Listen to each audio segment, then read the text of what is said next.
Now, the greatest radio shows of all time. Suspense. The Shadow Node. Washington calling David Harding, counter-spy. Classic radio theater. The Great Gildersleeve. Fibber McGee and Molly. Dragnet. Gunsmoke. The Lone Ranger. Now, step back into a time machine with your host, Wyatt Cox. Good evening, friends of the Inner Sanctum. Western Adventure. Raymond Burr, starring as Captain Lee Quince at Fort Laramie. This episode of Fort Laramie from October 14th, 1956 is entitled Still Waters. At the gallop. Ho!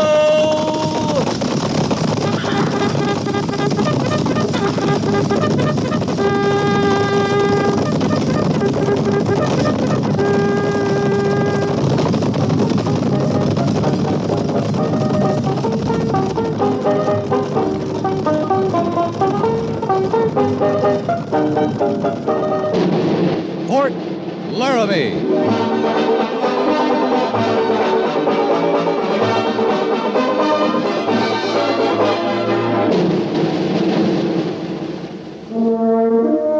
Fort Laramie, starring Raymond Burr as Captain Lee Quince. Specially transcribed tales of the dark and tragic ground of the wild frontier. The saga of fighting men who rode the rim of empire. And the dramatic story of Lee Quince, Captain of Cavalry.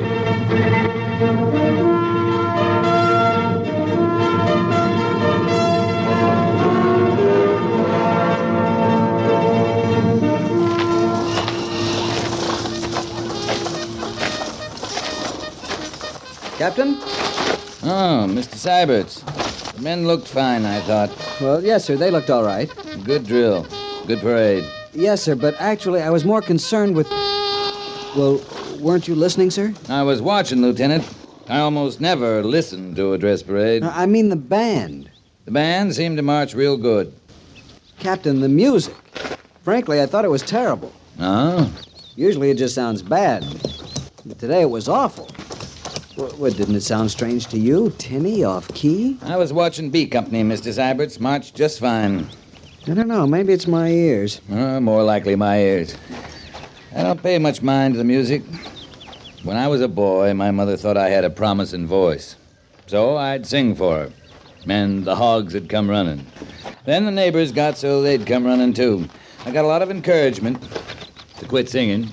But just because you couldn't sing well, Captain, doesn't mean you don't have an appreciation for music. Oh, I think it does, Mr. Syberts. You see, I wasn't just obliging my mother. I thought I sounded fine, too. Well, you were considerably younger, sir. I'm sure you've outgrown all that by now. After all, with your mother to encourage you, you couldn't be blamed for thinking that Around her neck she wore a yellow ribbon. Captain. She wore it in the winter and the merry month of May. And when they asked her why Really, Captain, it was more about the regimental band than anything else. And if you didn't notice the band, Far away, far away. She wore it for her lover who was far, far away. Yes, sir. Well, I'm beginning to think I was very mistaken, if you'll excuse me, Far Captain. away, far Captain Quince? Major Daggett? What are you doing? I was singing, sir. You call that singing? Yes, I do. But I suppose it's a minority opinion. Are you, drunk, Captain? No, sir. I can account for the singing if you're interested, Major. I'm only interested in stopping it. We've had enough bad music around here for one day. I thought Dress Parade came off fine, sir. I was very proud of B Company. Captain, I don't want to hear another reference to Dress Parade today. Yes, sir. It's over. That's the only good thing about it. It's over. I don't want to discuss it. I don't want to hear it discussed. That's an order, Captain. Yes, sir. I won't even ask if you heard the band. Did you hear the band? Must have. I saw it. Seemed to me they marched real good. No matter if you heard it or not, if that bellowing you call singing's a sample of your ear for music, that... Marched real good? I thought so, sir. If I want marching, I'll get a company of infantry. From a band, Captain, I expect just one thing, music. You think I'm being unreasonable?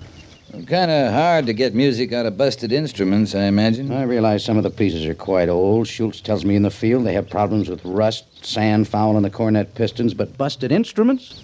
The report said the band was brawling over something Saturday night. Someone put his foot through a field drum, some of the blowhorns got smashed. You read a report on a band brawl? Mm-hmm. On your desk, Sunday morning, Major. Oh. Well, I want to talk to the bandmaster, and if you'll stop delaying me, I will. Sorry to hold you up, Major. Lee. I'm sorry. For what? Well, I'm mad as the devil. I didn't mean to take it out on you. I was handy. And you were singing, don't forget. Kind of set me off. Set Mr. Seibert's off, too. Fact of the matter is, we have guests on the post. I wanted to be especially proud of our band. Oh, and what they did to Boots and Saddles, I think it was Boots and Saddles. I gotta see Schultz. Tell him I thought the band marched real good.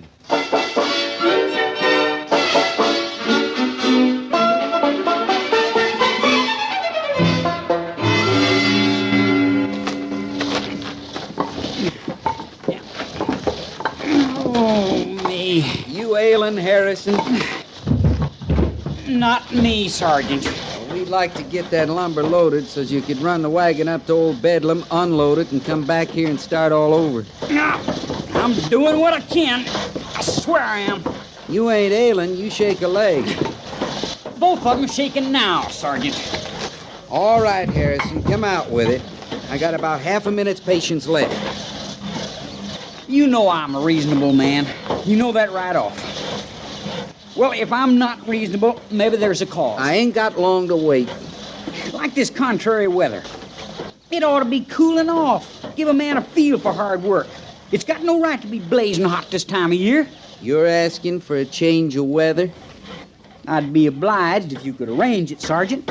Anything, just any small thing would be an improvement. Well, now, you just come to the right man, Harrison. Just for you, I'm going to change the weather. You mind now you asked me to do it? Oh, I ask. I sure ask, all right. Trooper Harrison? Yes, Sergeant. Report to the guardhouse. Guardhouse? On what charge? On the charge that you asked for. It takes you right out of the blazing sun. Of course, how you're going to get a breath of air is something else again. But seeing any small change would be an improvement. Sergeant, I'll be getting back to my loading now. I thought you wanted to change the weather. One day I'm going to learn to keep my mouth shut around here. That day comes, you write me a letter so I'll know. You know I can't write. I tell you one good thing, Harrison. I just ain't rising to any more bait, Sergeant. Fatigue's over in half an hour, and after supper... There's a band concert, I know. Well, it ain't gonna cool me off none. Not a cent's worth. Only there ain't gonna be no band concert. In fact, if Bandmaster Schultz can't explain himself any better to Major Daggett than he has so far... Oh, my foot! Maybe we heard the last toot ever from our regimental band.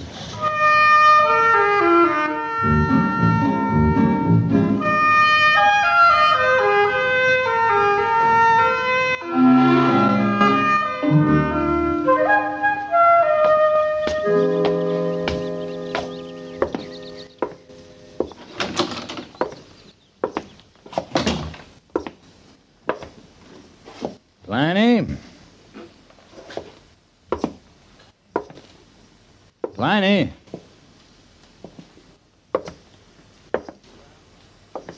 You around, Pliny? No.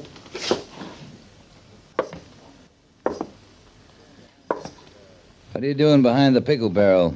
You drop a penny? Are you alone, Captain? Sure. I'm not exactly open. It's almost 4:30. You'd open at midnight to sell a 2-penny cigar. Now come on out from behind that barrel. Well, oh my, it's unnerving. That's what it is. What did you want, Captain? What are you whispering about? Well, you never know who's listening these days. I'm listening. I'm hard put to hear you. Are you going to sell me a glass of beer, or do I have to draw it myself? Ha-ha. Aha. Who sent you? Pliny, it's a hot day. Oh, no, you don't, sir. I know an investigation when I see one. Well, you may tell that committee and Major Daggett and all the powers that be that I am living up to the letter of my agreement with the United States Army. Maybe you ought to have a glass of beer, too. It's not my concern if the regimental band can't play without instruments. What about the band? No beer, no band. Oh, I'll miss the drums. Won't you? Pliny, what time of day do you start making sense? Why, Captain, I believe you don't know. You came here in innocence. But these are dark days, and the seeds of distrust are on the wind. This time I'm going into the canteen and get that beer. There is no beer. There will be no beer. Beer is a closed issue. Poor Schultz. Poor Schultz. You keep going from beer to band. From no beer to no band. And you can thank Mrs. Feemster and her committee for that. Mrs. Feemster's not doing anything. She's just visiting Fort Laramie. Her visit was ill-timed. Just when Schultz needed new instruments the worst way. But alas, 5% of nothing will not buy French horns and trumpets. And, oh my, I will miss the drums. I'm still not reaching you, am I, Captain? I know. No, you're not. Then let me put it simply. A, B, C. A is for the agreement. Now then, 5% of all proceeds from the sale of beer I give to B, which is the band. From these monies, Schultz buys new instruments. That is, he did until... Oh, yes, until C. C is for committee, headed by Mrs. Feemster, the committee for moral improvement, if you will. Oh, and that means no beer. It follows then no beer, no proceeds, no band. Oh my, I put that well, didn't I? If you did, you better climb in that pickle barrel, Pliny. A sutler that doesn't sell beer needs a real hiding place. But the brine. Salty. October 14th, 1956, Fort Laramie on Classic Radio Theater with Wyatt Cox. You know, it's true. Difficult times have a way of focusing us. We have to think about what matters most when it comes to our spending, our health care. No doubt. This is why so many people are joining Medishare right now. Medishare is a trusted way to save up to 50% on your monthly health care costs. More than 400,000 people have already made the switch. It's pretty obvious why, too, especially now during this challenging season with healthcare costs and out-of-pocket expenses going up. Medishare can save you a lot of money. The typical family saves $500 a month. And Medishare is a Christian healthcare sharing ministry that's worked beautifully for 29 years. There are different options to choose from to fit your budget. I'll give you the number here in a second, and if you call, you can get a price within 2 minutes. Maybe now is the perfect time to make the switch and start saving. Here you go. Call 833-34-BIBLE. That's 833-34-BIBLE. 833-34-BIBLE. Now on Classic Radio Theater with Wyatt Cox, more of Raymond Burr in Fort Laramie, October 14th, 1956.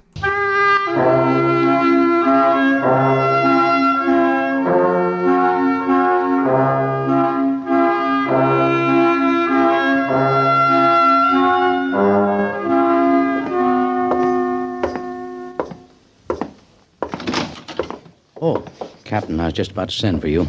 Just came from the settlers, Major. You got any idea what's going on around here? Hold your voice down. Come here. Pliny was whispering, too, for a while. Now, listen to me, Lee. I get a better idea than anyone what's going on around here.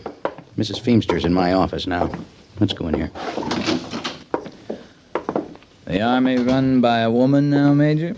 That's not funny, Lee. I don't mean it funny. I can't get a glass of beer. Pliny says that woman's why. I've just learned from Washington that there's several thousand Mrs. Feemsters, Captain, and their ranks seem to be growing daily. Not only that, but they're also Mr. Feemsters, and their voices are getting louder every day.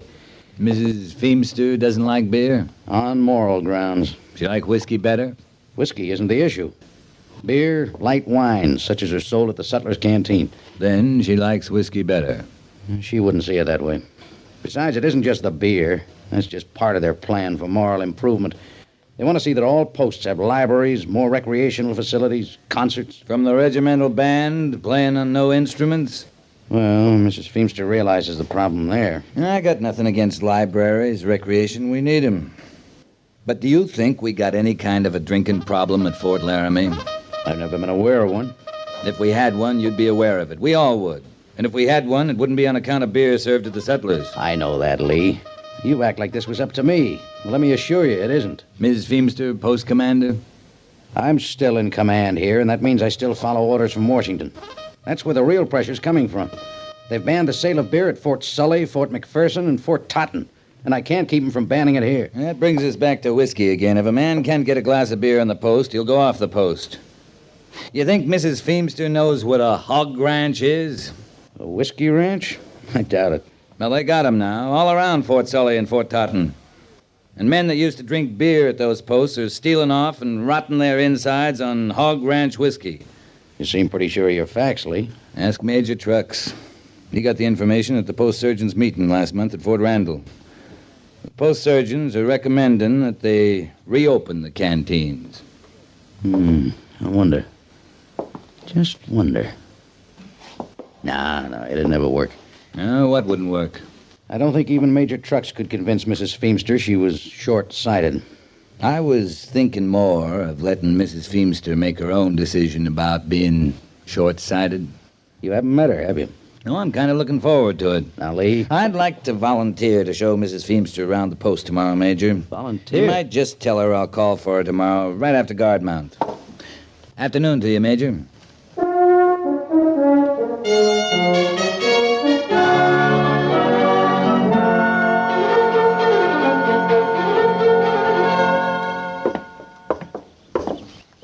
Of course, in time, we'd want to build a library building separate, but that takes time.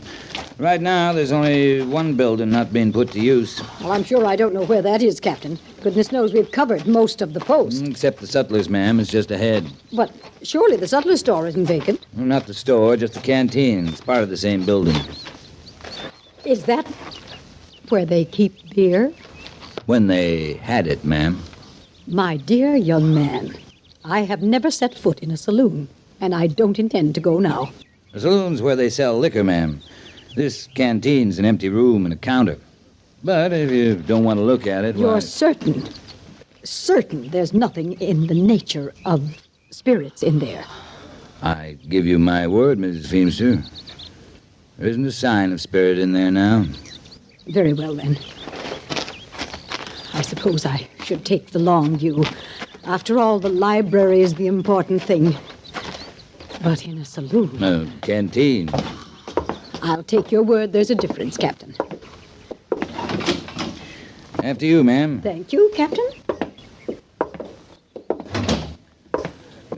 Canteen straight ahead, Mrs. Feemster. Now then, Pliny, I got a long order here. Best you write it down. Just a moment, Sergeant. Just a moment.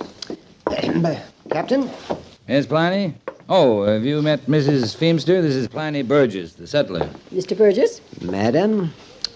Now, Captain, you know very well the canteen is, well, it's... Yeah, we know, Pliny. We come to see how the room would do for a library. A library? You mean books, and books in there? We'll just look it over. You mind your customer over there. Oh, well, I don't know I about... got cash money, Pliny. Coming. Yes, indeed. In fact, I'm here. Well, Mrs. Feemster? Well, yes, I think perhaps you may be right, Captain. Lemon extract. This room would make... I want all the lemon extract you got. All the vanilla, peppermint, ginger. All? Every drop. Then I want everything in stock in the way of cinnamon, red pepper sauces, bay rum.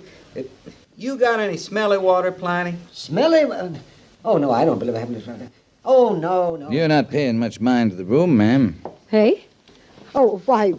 Oh, yes, it's first rate. Splendid. O.D. something, Pliny. O.D.? Smelly. Excuse me, ma'am.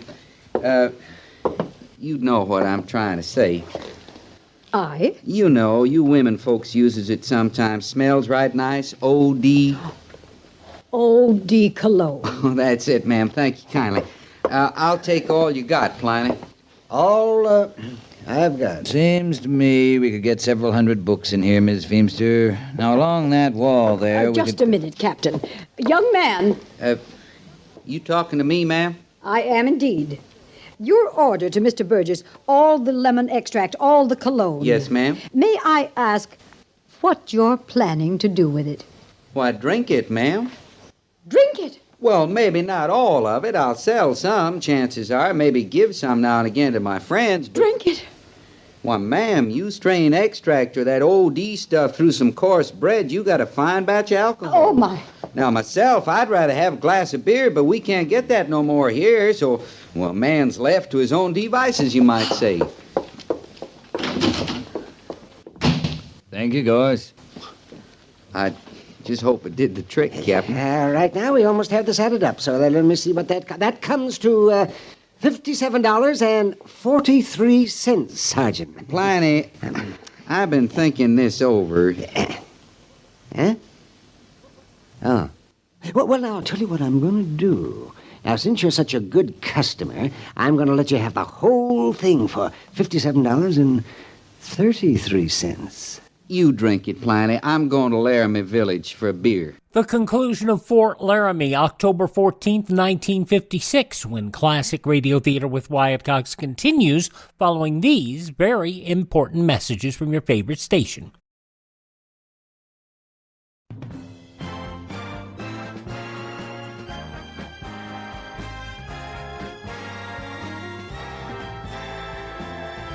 Now on Classic Radio Theater with Wyatt Cox, the conclusion of Fort Laramie, October 14th, 1956.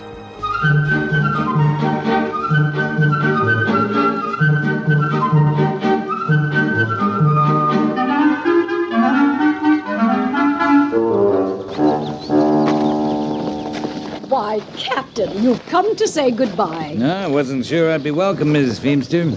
Major tells me you were, a while settling down. I very nearly fainted. You may as well know that.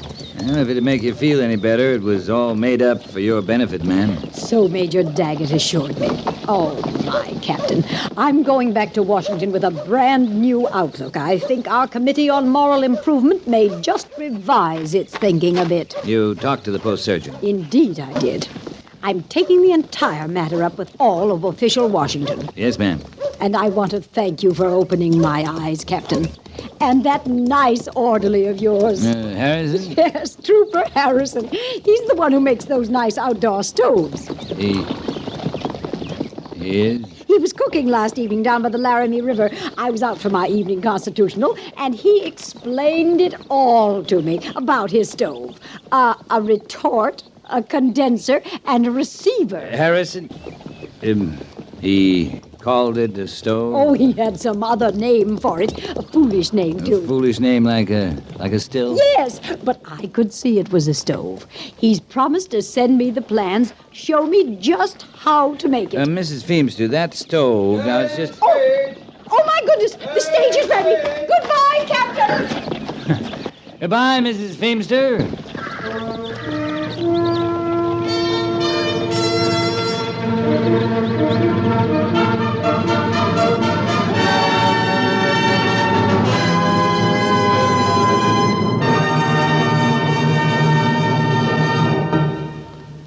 Fort Laramie is produced and directed by Norman MacDonald and stars Raymond Burr as Lee Quince, Captain of Cavalry, with Vic Perrin as Sergeant Gorse. The script was specially written for Fort Laramie by Kathleen Height, with sound patterns by Bill James and Ray Kemper, musical supervision by Amerigo Marino. Featured in the cast were Howard McNear, Jeanette Nolan, and Sam Edwards. Jack Moyles is Major Daggett, and Harry Bartell is Lieutenant Seiberts.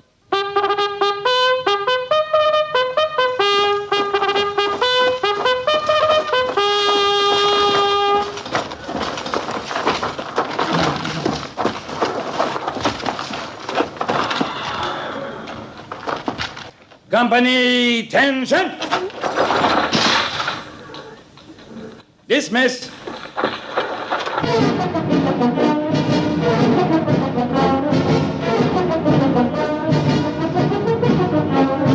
Next week, another transcribed story of the Northwest frontier and the troopers who fought under Lee Quince, Captain of Cavalry.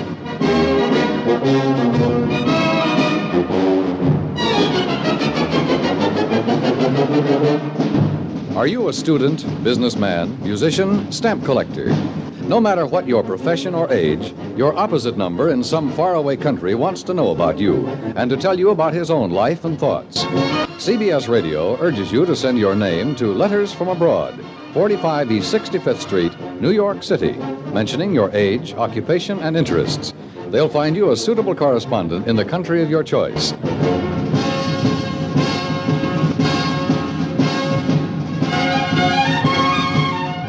I guess F Troop wasn't the only one. You remember, F Troop TV, Fort Courage wasn't the only fort that had a still. October 14th, 1956, Fort Laramie on Classic Radio Theater with Wyatt Cox. Now on Classic Radio Theater with Wyatt Cox, an episode of the soap opera Claudia. This episode from October 14th, 1948.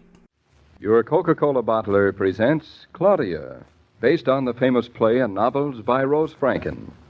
Brought to you transcribed Monday through Friday by your friendly neighbor who bottles Coca-Cola. Relax, and while you're listening, refresh yourself. Have a Coke. And now, Claudia. David, where are you? Here. Where is here? Out here behind the barn. What do you want, Claudia? Oh, there you are. What do you want? Nothing. You mean you go bellowing around the countryside as if I were a lost cow? Here, bossy, here, bossy, here, bossy. And when you find me, you don't want anything. You're very bossy, and you're a very nice bossy. Thank you. Anyway, you've got your metaphors mixed, you know. Oh, I have, huh? By the way, what do they call a bull for short? Bully? No, darling, I really didn't want anything. I just wanted to know where you were and what you're doing. Well, you've been asking a lot of questions, but to answer the last one, I'm not doing anything. Well, don't overdo it. Hey, now, look, you and Mama have to start treating me like a couple of nursemaids with an errant child. Just pretend that I've grown up and know how to take care of myself. I'll pretend, but you don't. Don't what? Don't know how to take care of yourself. I haven't been doing anything else for a couple of weeks. Any day now you're going to get fed up and start doing something foolish, and I intend to be on hand to stop you. What do you do? Something foolish like what, for instance? Oh, something foolish like mending the pasture fence, for instance. That gives me an idea. It's no good of an idea. Now, look, Claudia, I was in an automobile accident, Yes, I but I'm heard. all well. I'm all patched up now. I refuse to be made an invalid. A hammer and a pocket full of staples and renailing the down wire on the fence is not hard work.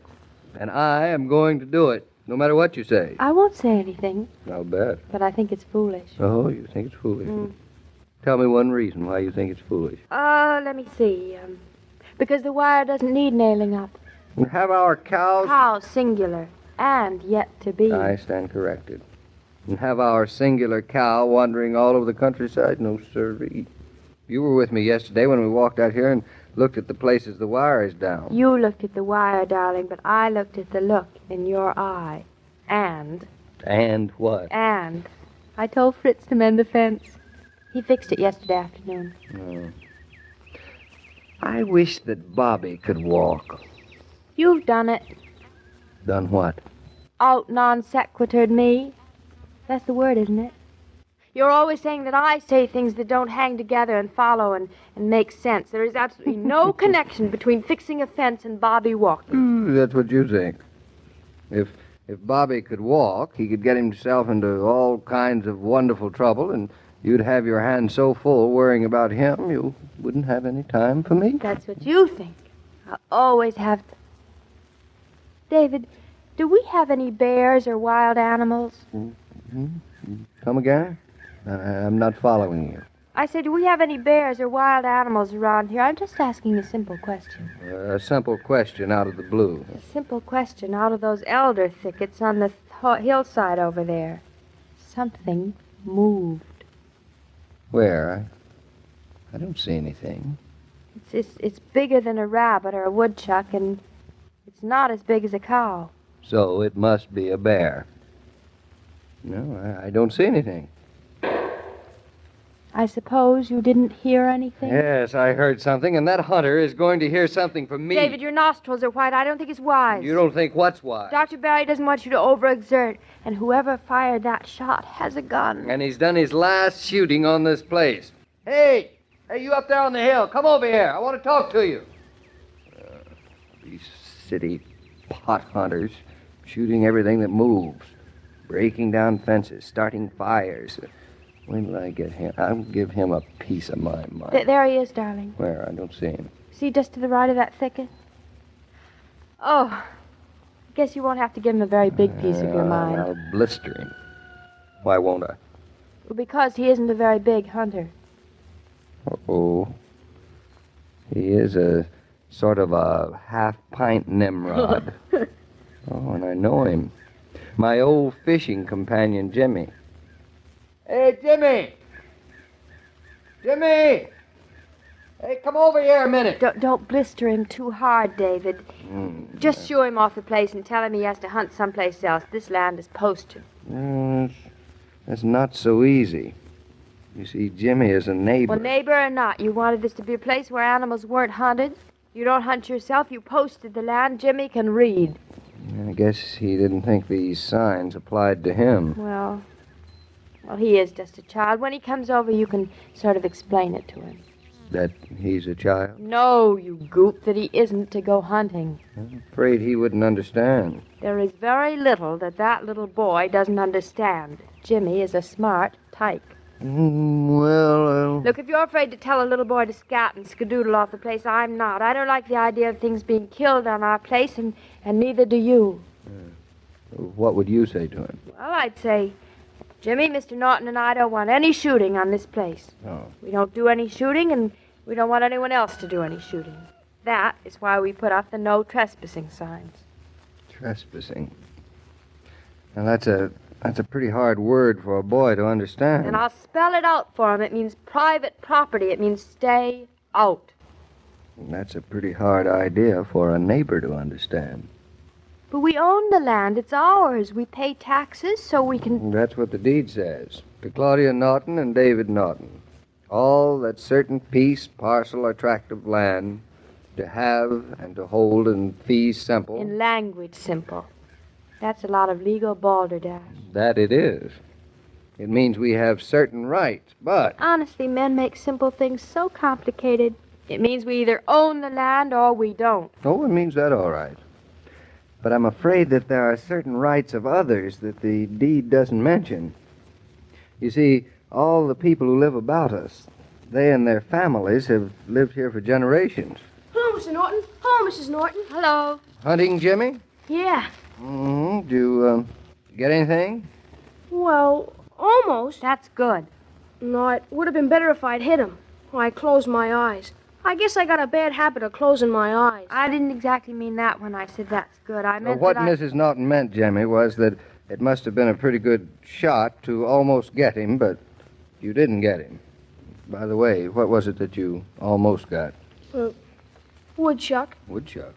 You mean one of those funny little brown things that look like bears and sit up and hold its paws together and wiggles its nose and falls backwards down its hole when you make a noise? That's a fairly accurate description of a woodchuck.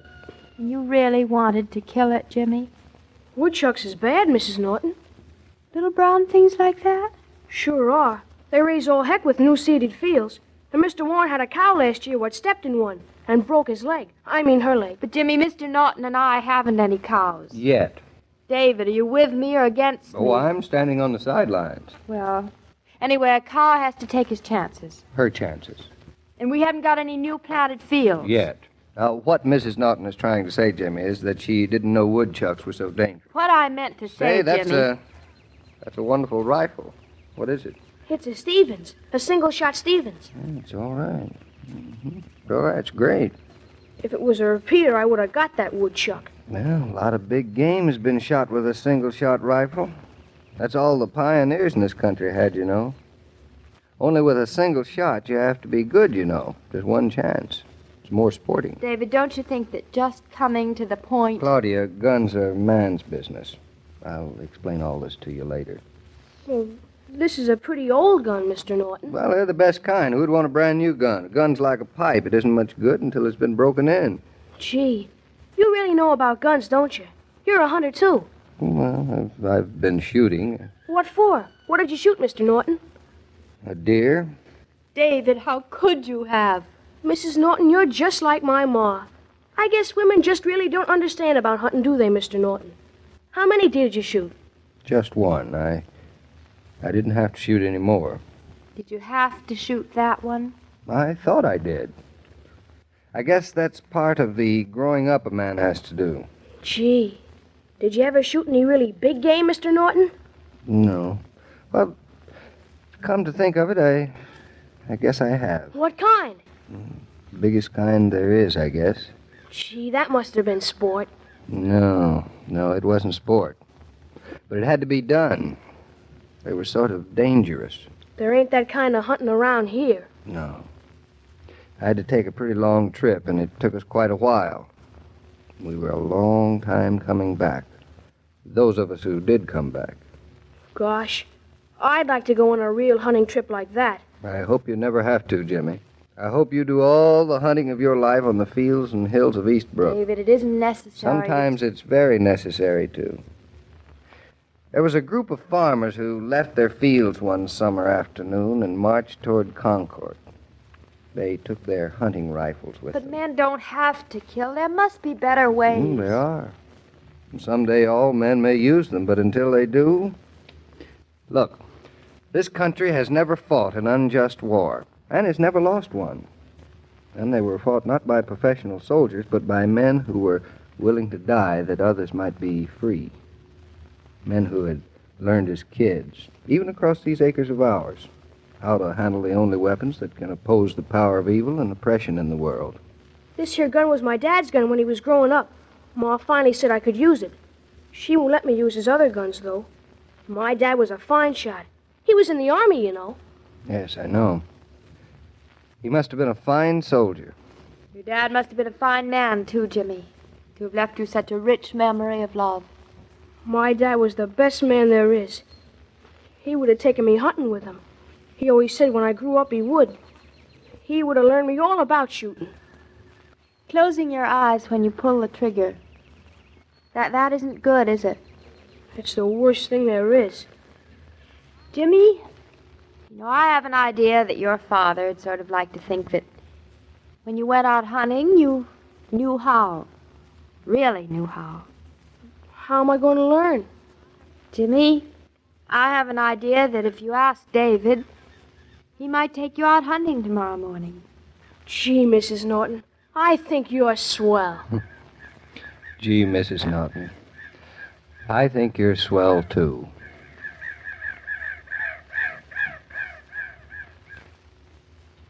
When you snatch a few minutes during housework to listen to the radio, you can make those minutes even more enjoyable.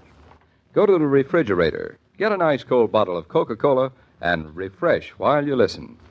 Keep Coke on hand, and you can always listen refreshed. Hi, Mr. King. Hiya, Jimmy. Hey, it wouldn't be that I saw you carrying that rifle across the Norton's fields. They just posted their land, you know. Oh, that doesn't apply to neighbors. The Nortons ain't like city folks or summer people. There's a difference? Sure is. The Nortons belong. They're, Neighbors? That's a nice distinction. And I think I get it. By the way, did you get anything? Almost. But I closed my eyes. But Mr. Norton's going to show me how about shooting. Him and I were going hunting tomorrow. You are? Gee, wish I could go along. Maybe I might. But say, what does Claudia think of your hunting? Ah, you know women. At first she didn't seem to like it so much, and then she came around and said all right. Women aren't so bad underneath, and next to my ma, I guess Mrs. Norton's better than most. A very profound observation, Jimmy. Well, I'll be seeing you, maybe tomorrow. Now, as I was about to say, every day, Monday through Friday, Claudia comes to you transcribed with the best wishes of your friendly neighbor who bottles Coca-Cola. So listen again tomorrow at the same time. And now this is Joe King saying au revoir.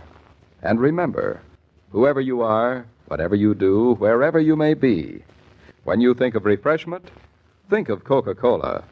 For Coca-Cola makes any pause the pause that refreshes. And ice-cold Coca-Cola is everywhere. This broadcast of Claudia was supervised and directed by William Brown Maloney. From October 14th, 1948, Claudia here on Classic Radio Theater with Wyatt Cox. Listen and learn through civil defense. This is Johnny Cash. I'd like all of you to remember that America can withstand enemy attack if we support the emergency plans of our community and learn to help ourselves. Make sure you're prepared. Contact your local civil defense office today. Civil defense is common sense. This is Fred McMurray. Home shelters can be built for as little as $100. Simple plans for building inexpensive home shelters are available free from your civil defense office. Ask for a copy of the Family Fallout Shelter booklet. And we thank you for tuning in to Classic Radio Theater with Wyatt Cox. Please take a moment to thank this radio station and support their advertisers. It's their kindness and courtesy that allow us to be with you each and every time you roll around here on your favorite station. Now, if you miss a day, or your favorite station is carrying a sporting event, and there are lots of those this time of year, we understand that. If you miss a day, you don't have to miss a show. You can always catch up at our webpage, classicradio.stream. Classicradio.stream, you can stream our shows, learn more about classic radio collecting. You can find a listing of places where you can download our shows through podcasts. You can also find our social media links. You can contact me. And if you like, you can buy me a coffee. The Buy Me a Coffee money helps us to acquire additional classic radio shows, like we've acquired a number of shows that we've aired recently here. Your contributions have made that possible, and we thank you so much. Thank you so much for tuning in, and please tell all your friends that great radio shows are right here at this spot on the dial. Classic Radio Theater with Wyatt Cox on your favorite radio station.